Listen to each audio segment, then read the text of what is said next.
এই হারাম গান বাদ্যের এই স্বভাব থেকে ফিরায় দেন। ইমাম হযরত আবু বকর সিদ্দিক বলছেন, আল গিনা মিজমারুশ শাইতান, গান শয়তানের বাদ্য। এরপরে হযরত ওসমান বলছেন, লা ইয়াজতামিউ কলবুন ফীহিল কুরআন ওয়াল গিনা, এক অন্তরে কোরআন এবং গান একসাথে হতে পারে না।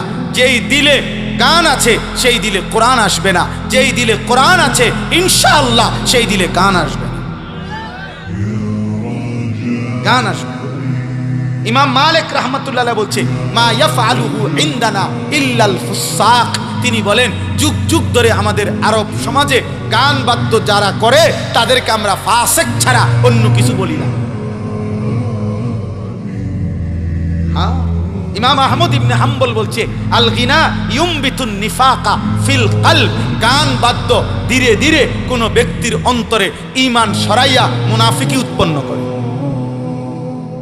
ইমাম শাফিঈ রাহমাতুল্লাহ বলছে, আল গিনা দিয়াসাতুন, গান বাদ্য যে অভ্যস্ত সে দাইয়ুস, তার জন্য জান্নাত হারাম।